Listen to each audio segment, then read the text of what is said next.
Vamos a hablar del transhumanismo, pero para entender el transhumanismo hay que entender también la relación que tiene el humano con la ética, con la espiritualidad. ¿Por qué? Porque si entendemos la relación que tiene con estas dos fases, vamos a poder entender todo el desarrollo que luego va a tener con el transhumanismo. Así que vamos a explicarlo.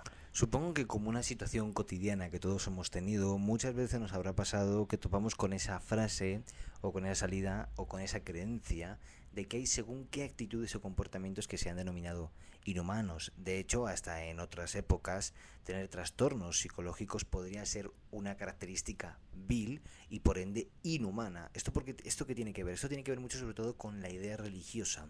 ¿Por qué? Porque automáticamente lo que hacemos es crear una ética espiritualista, muy al estilo Platón, solo que en este caso suele estar más relacionado con las tres religiones monoteístas.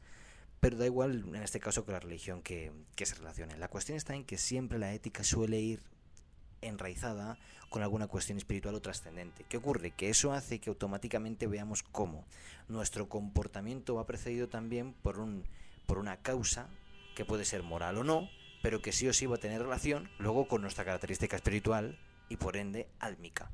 Claro, esto también nos lleva a otro punto, que es como el humano está relacionado y el humano es, en este caso sentido aristotélico, pero realmente se mantiene cuerpo y alma, claro, sí o sí va a haber esa unión, en este caso hieromórfica, que promulga Aristóteles, pero daría igual realmente. La cuestión está en que hay una unión entre el cuerpo y el alma. Esa unión también tiene que ver con el comportamiento. De hecho, muchas veces habéis escuchado la frase de los ojos son el reflejo del alma, claro, porque siempre se intenta unir. ¿Esto qué tiene que ver? Pues que obligatoriamente cuando hablamos de cuerpo, hablamos también de actitud ética y espiritual.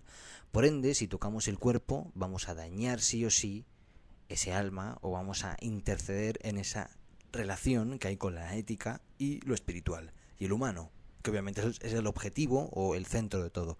Por ende, el transhumanismo, que precisamente cambia al humano, primero físicamente y luego dentro de la parte intelectual, que también está relacionada a su vez con la parte álmica, sí o sí va a ser una frontera y un defecto para todas aquellas personas que promulgan lo contrario, puesto que obviamente está atacando al principio básico de ellas, que es el cuerpo humano, el ser en sí.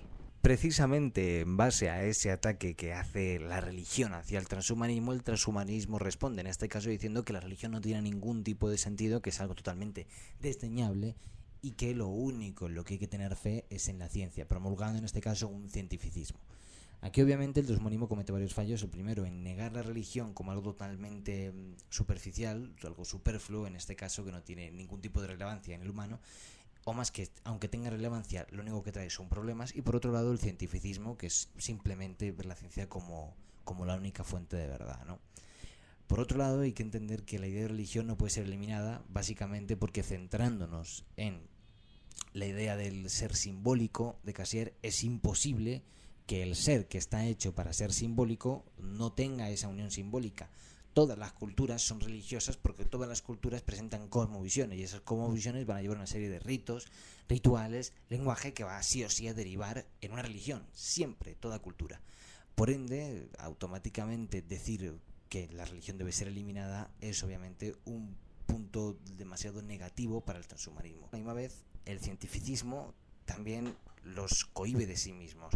Y por otro lado, el tocar no solamente la parte superficial del cuerpo, porque al fin y al cabo un cambio como puede ser motriz, simplemente imaginaros el típico estilo de un cyborg, ¿no? Mitad cuerpo humano, mitad cuerpo robot. Ese tipo de situaciones todavía, si entendemos una desunión de esa ética espiritualista, como por ejemplo Aristóteles, que habla de una ética, pero no obligatoriamente tiene que ir relacionada con un alma, en este caso, o que tales actitudes sí o sí envilezcan al alma, aunque en este caso Aristóteles sí lo llega a relacionar, hace una gran división que no hace Platón y que precisamente ayuda a, en siglos posteriores, poder separar la ética, ¿no? Entonces, precisamente separar el cuerpo es algo, esa desunión es algo que es vital para que el ser humano pueda seguir avanzando en diferentes áreas del conocimiento sin obligatoriamente relacionarlo con una cuestión espiritualista. Ahora bien, por otro lado, tocar otras cuestiones como la conciencia, los estados de serotonina, dopamina, el cortisol y diferentes reacciones fisiológicas que quieran ser controladas, estamos ya tocando ya el sentido humano. ¿Por qué? Porque si bien el cuerpo forma parte de la humanidad, si tú eres capaz de reemplazar el cuerpo, no eres capaz de reemplazar la conciencia. Y lo más importante en este caso para el ser humano no es tanto el cuerpo, sino la conciencia. De hecho, lo que nos diferencia de los animales en este caso no es simplemente el cuerpo, porque compartimos, de hecho, bastantes órganos con otros animales, como por ejemplo el cerdo, o hasta genoma con el mono, o hasta con el perro. Sin embargo, no ocurre lo mismo con la conciencia. Los niveles de conciencia son totalmente diferentes y de hecho el ser humano se diferencia porque su desarrollo cerebral le ha hecho tener esa conciencia. Si alteramos esos estados de conciencia, eso es el comportamiento humano, podemos alterar lo que es el ser humano en sí. Entonces, esa principalmente es la mayor desventaja que tiene el transhumanismo. Porque realmente las otras concepciones, aparte de la religiosa que no tiene mucho sentido, y el cientificismo, la parte superficial del cuerpo, la motriz, todavía tiene cabida y sentido. De hecho, no es la primera vez que los humanos tienen esta idea de que las cosas se van quedando atrás y que nos vamos quedando obsoletos, ¿no? Que la misma idea que comparte el transhumanismo. Por ejemplo, a Bacon ya le pasaba en este caso cuando él dice que no se puede seguir promulgando el aristotelismo en un ámbito científico, epistemológico, porque Aristóteles diferencia entre la materia y la parte conceptual y que ya no podemos seguir haciendo esa distinción. La cuestión está en que ese sentido de obsoleto ya se ha tenido anteriormente, pero realmente el transhumanismo, aparte de ser una cosa demasiado alejada a nosotros, demasiado, pese a que actualmente se tenga en vigencia, es algo que no tiene un sentido promulgarlo actualmente. ¿Por qué? Porque simplemente el primer paso para el transhumanismo, que podría ser simplemente el cambio físico, es demasiado complejo, porque crear simplemente un sistema tecnológico que pueda ser unido no solamente con tu sistema cerebral, sino con tu sistema fisiológico para que responda a ti, es algo casi inverosímil, es propio de la ciencia ficción. De hecho, es más, dentro de los propios robots que se han creado ajenos, que ni siquiera están hechos para ser fusionados con el cuerpo, simplemente un robot ajeno, una IA, en este caso, tiene siempre problemas motrices. Es decir, las soluciones tecnológicas que responden a comandos, es decir, lo que podría ser parecido a nuestro intelecto, para ellos es fácil replicarlo. Lo que es difícil replicar precisamente es la motricidad, porque el ser humano tiene una motricidad excelsa. Por ende, replicarla es muy difícil. Y encima, hacer algo que no solamente es que sea réplica, sino que sea compatible, que sea como un estado de simbiosis, es aún más difícil.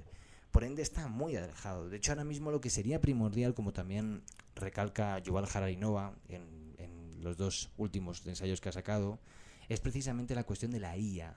Porque la cuestión de la IA sí va a ir encaminada con el transhumanismo y sí que nos toca a todos, sobre todo a los filósofos, que en este caso con la cuestión ética van muchísimas relaciones con la IA. Entonces, precisamente el transhumanismo debería estar algo ahora mismo colocado como un segundo plano con referencia a la IA. La IA sería el primer plano y detrás de esa IA debería estar el transhumanismo, que obviamente es el derivado, que viene después con todo el desarrollo tecnológico.